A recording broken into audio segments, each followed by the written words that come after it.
In the last lecture, we covered step 3, which was to choose or create a blog post to link back to. Now that you've got that done and you're ready to write your answer, what we want to look at is step 4 in the process. And after this step 4, it's really 5, 6, and 7. These are very easy, quick steps. So this is the last, I think, big chunky lecture. And then we're really going to finish out the course pretty quickly. So let's start with this this point here, because it is an important step to really structure your content, the answers that you post on Quora in a certain way to really maximize those clicks and get people to read the posts first of all, and then get people to click through back to your website. Now, I'm going to show you how I structure my posts and the thinking that I have around this through this example here. People structure posts in different ways. You might hear different advice. You might see other top writers in your category write different ways, and feel free to use that if you want. Whatever really works. I'm just going to share with you what works for me, what I feel comfortable doing, and also I think these are general good copywriting principles that you can really apply to anything.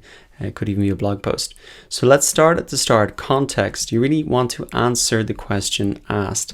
So instead of just launching into maybe promoting yourself, you really want to try and get the language and the start of your answer referring back to the question. So here we go. How many hours does it take to become Google AdWords certified? And what I say is you'll need a strategy, but then the second line says I got it in 2 days. So I am answering the question very early on in my answer. So I think that is key, that you, when you're thinking about your posts, really do read the question. It's like the old saying that they say when you're taking exams, read the question, read the question, read the question, because if you want to write a good answer, you need to be answering the question.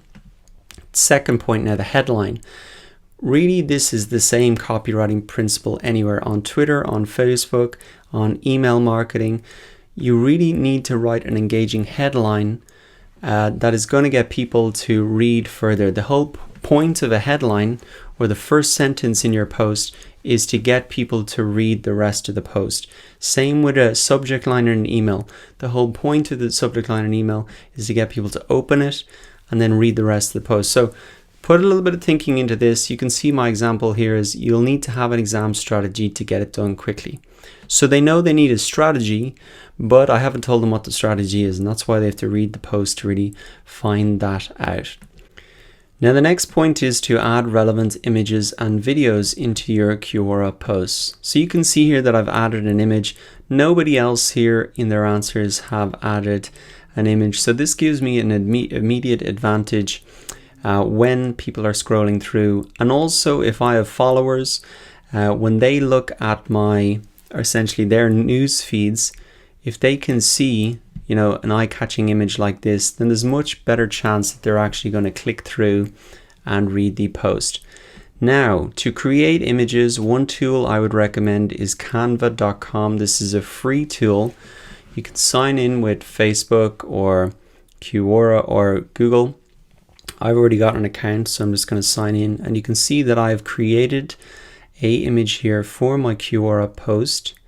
This is the one that I've used here. And essentially what I've done to design this is just come to create a design.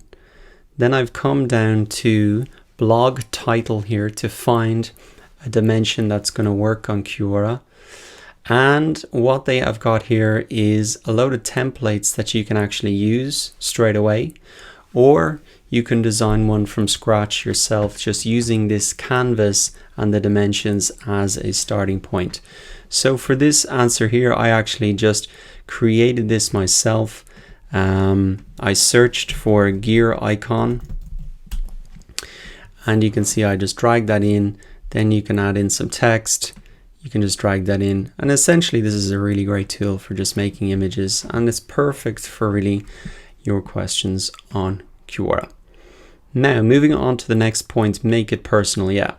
So I think if you can use personal pronouns in your questions like I, me, you, it just makes it sound a little bit more personal and not so salesy. So coming back to my question here, I got the exam.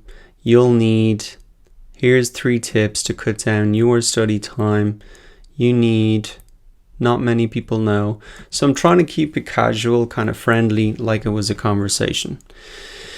Next thing to do is really back up your points, link out to helpful resources. So here's an example, I have, you can link out to the Google Help Center. What else have I said here? I got the Google AdWords certification. So there's a link out to more information about it. That's kind of backing up what I'm saying. So include those references and links because they do jump out in the posts. You can see they've got a good bright link color. And also I think if people are scanning answers, they see these links, no links here, no links here, no links here, no links here. They're going to read the answer that has the links because that's obviously the most helpful. Now, moving on, make it easy to read. So avoid big chunks of text, use bold, italics, bullet points to format your answers. So if you were reading this question, you can look at my answer here, and now you can see the other questions here in the post. Now, it's just going to be harder naturally for you to read that quickly because it's one chunk of text. So really break it up, use bold, italics, bullet points, and that's really, you can see that I've done that there. And personally, I think that makes it easier to read, and I think it's just more helpful for people. Now, add a custom bio for each question. So earlier on in the course, we looked at your bio, which is here.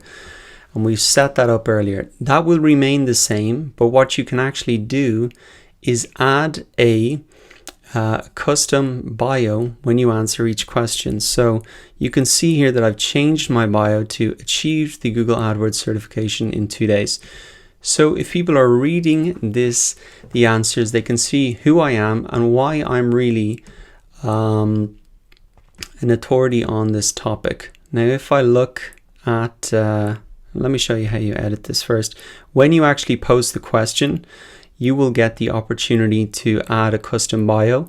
And you can see here that I could change that or edit that now as I want. But as soon as you post your question, that will just pop up and you can edit it.